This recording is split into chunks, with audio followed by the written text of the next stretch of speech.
Hello friends, welcome to episode 2 of beat JEE mains maths fear.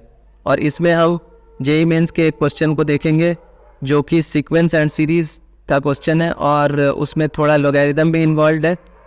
और हम देखेंगे कि ये एक बहुत ही डिफ़िकल्ट लगने वाले क्वेश्चन को कैसे हम कुछ सिंपल लॉग की प्रॉपर्टीज़ और सीक्वेंस एंड सीरीज़ की प्रॉपर्टीज़ को यूज़ करके ईजिली सॉल्व कर सकते हैं। तो चलिए देखते हैं।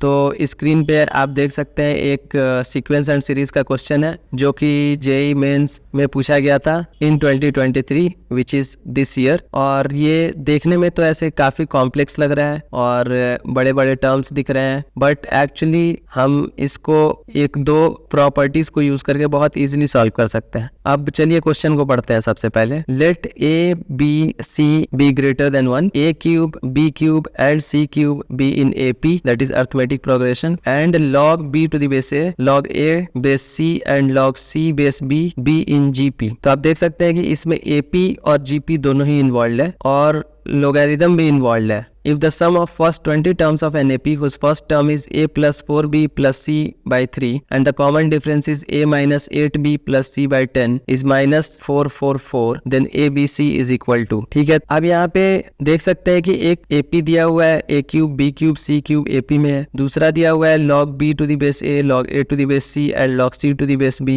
GP में है। तो अब इन दोनों से हम ABC के बीच का रिलेशन निकालेंगे और फिर हम प्रोसीड करेंगे कि अगर एक तीसरा AP दिया हुआ है तो उस तीसरे एपी के इंफॉर्मेशन से हम ए बी सी की वैल्यू कैसे कैलकुलेट कर सकते हैं। That is the product of those three numbers. अब यहाँ पे एक ध्यान देने वाली बात ये है दोस्तों कि अगर आप देखेंगे तो यहाँ पे A B C greater than 1 है। दैट मीन्स कि जो लॉग की वैल्यू है यहाँ पे log B to the base A log A base C and log C base B, इसमें सारे नंबर्स ग्रेटर देन 1 होंगे और उसकी वजह से नेगेटिव वैल्यूज नहीं आएंगी कहीं पे भी। और अगर नेगेटिव वैल्यूज नहीं आएंगी तो हमें बहुत ज़्यादा कंफ्यूजन नहीं होगी, प्लस हमेशा ये इंक्रीजिंग होगा। जो भी प्रोग्रेशन होगा या अर्थमेटिक प्रोग्रेशन हो या ज्योमेट्रिक प्रोग्रेशन हो, दोनों ही इंक्रीजिंग होगा। तो अब हम लोग पहले प्रॉपर्टीज लिख लेते हैं। सबसे पहले तो अर्थमेटिक प्रोग्रेशन की प्रॉपर्टी अगर हम देखें, एक तो कॉमन डिफरेंस होता है डी, जिसको हम कह सकते हैं A2 माइनस A1। तो दो टर्म्स के बीच का डिफरेंस है। हमें पता है कि एक प्रॉपर्टी होती है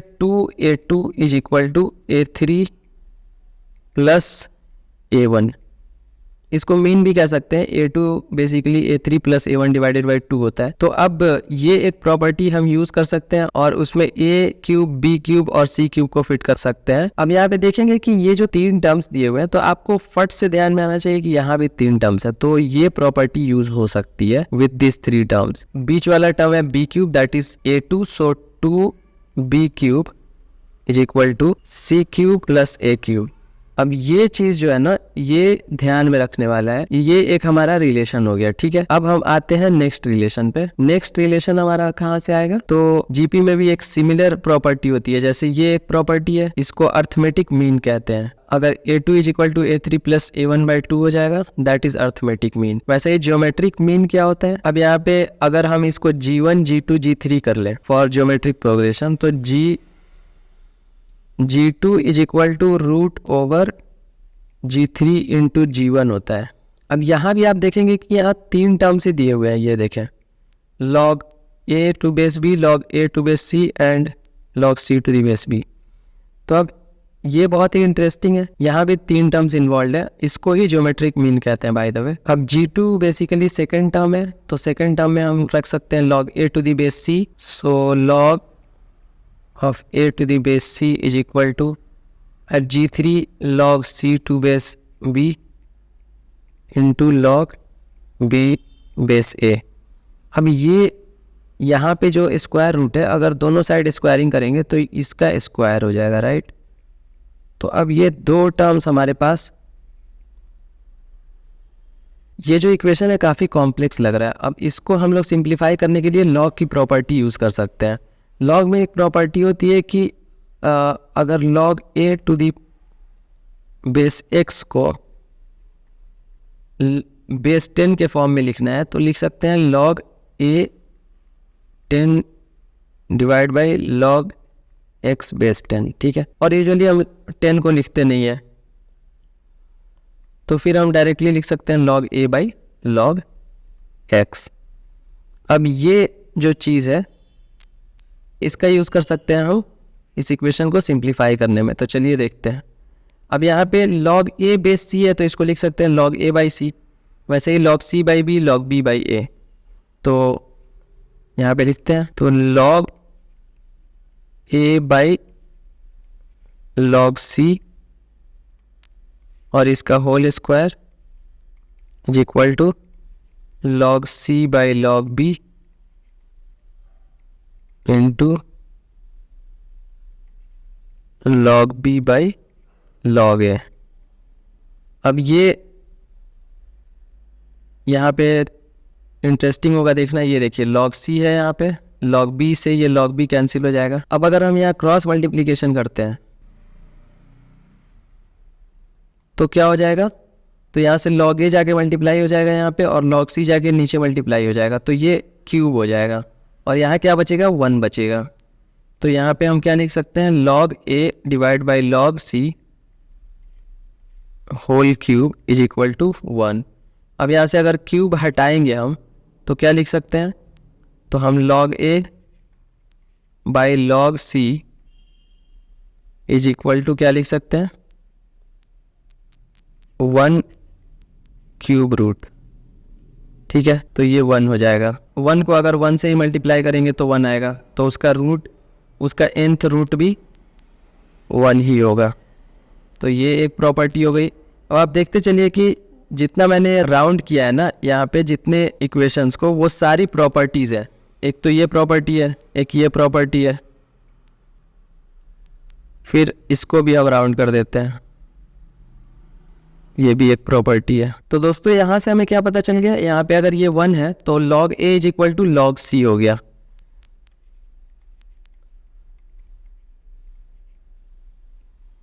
अब क्योंकि अब यहाँ पे वो रोल आ जाता है, अब इसका क्या मतलब हुआ, इसका मतलब हुआ कि a is equal to c हो गया। तो अगर a is equal to c है तो हमारे पास एक और इक्वेशन था यहाँ पे, तो इसमें हम लोग फिट करने का ट्राई करते हैं, बिकॉज हमारे पास a और c की वैल्यू मिल चुकी है। तो हम लोग b की वैल्यू कैलकुलेट करते हैं in terms of a। 2b cube is equal to c cube plus a cube. तो हम यहाँ पे लिख लेते हैं 2b cube is equal to c cube plus a cube. अब क्योंकि c और a बराबर है तो मैं c को a से रिप्लेस कर सकता हूँ, तो ये a cube plus a cube हो जाएगा, तो यानी कि ये 2a क्यूब हो जाएगा। अब ये 2b cube is equal to 2a cube हो गया, 2 कैंसिल हो गया, तो ये b cube is equal to a cube हो गया, that means b is equal to a। अब देखिए यहाँ पे a is equal to c था और b is equal to a हो गया, तो इससे क्या पता चला, इस हम लिख सकते हैं a is equal to b is equal to c। अब ये बहुत ही अच्छी प्रॉपर्टी हमें पता चल गई। इसके आगे आई थिंक बहुत ही सिंपल है, तो let's go and see the third arithmetic progression now. तो दोस्तों यहाँ पे थर्ड अर्थमेटिक प्रोग्रेशन हम देख सकते हैं, कह रहा है कि sum of first 20 terms of an AP is minus 444, जिसका फर्स्ट टर्म है a plus 4b plus c by 3 और कॉमन डिफरेंस दिया हुआ है। तो हम इससे स्टार्ट करते हैं। अब यहाँ पे कैपिटल A हम अज्यूम कर लेते हैं कि capital A is equal to first term, और फर्स्ट टर्म क्या दिया हुआ है, a plus 4b plus c divided by 3। अब यहाँ पे a b c की वैल्यू सेम है तो हम सबको a से रिप्लेस कर सकते हैं, तो a plus 4a plus a by 3 and this will B 6a by 3 that is 2a। अब ऐसे ही अगर हम d लिखेंगे तो क्या हो जाएगा, d को कैपिटल D कह देते हैं, that is common difference a minus 8b plus c divided by 10, क्योंकि a b c तीनों बराबर है तो a माइनस 8b की जगह a लिख सकते हैं, प्लस c की जगह भी a लिख सकते हैं, डिवाइडेड बाई 10, और ये हो जाएगा 2a minus 8a divided by 10 that is minus 6a divided by 10। So minus 3a divided by 5। तो अब हमारे पास a भी आ चुका है और d भी आ चुका है, both in terms of a। अब यहाँ पे हमें फर्स्ट 20 टर्म्स का सम दिया हुआ है which is -444। Now think about it, आपको फर्स्ट टर्म पता चल गई है विच इज़ 2a, और कॉमन डिफरेंस भी पता है आपको विच इज़ -3a/5। तो अगर आपको a की वैल्यू निकालनी है तो आपको सिंपल फार्मूला में वैल्यूज़ पुट करनी है। अब फार्मूला याद होना ज़रूरी है इसके लिए। तो sum of n terms is equal to n/2 into 2a, here it should be capital A because that's our first term in the new arithmetic progression, n-1 into capital D।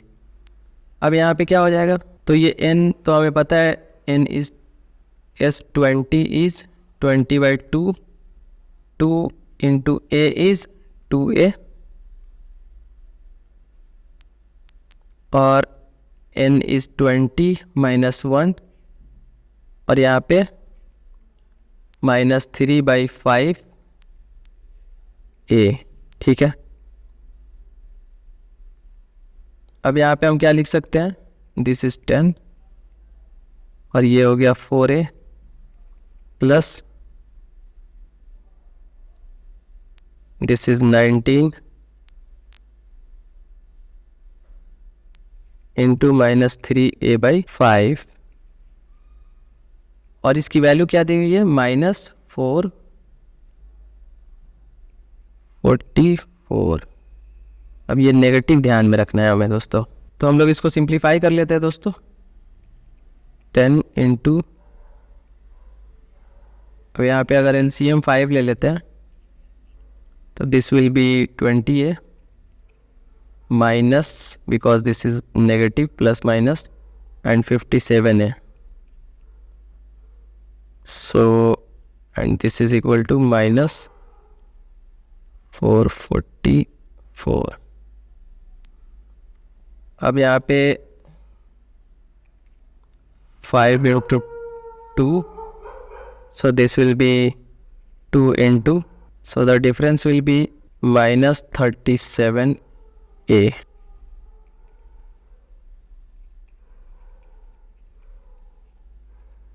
तो यहाँ से a की value मिल जाएगी हमें। सबसे पहले तो इससे ये भी कट जाएगा, this will be 2 2 2, so and negative will cancel out the negative, so 37a is equal to 2 2 2, ठीक है। अब यहाँ से a की वैल्यू मिल जाएगी हमें which is 2 2 2 divided by 37, and this will B 6।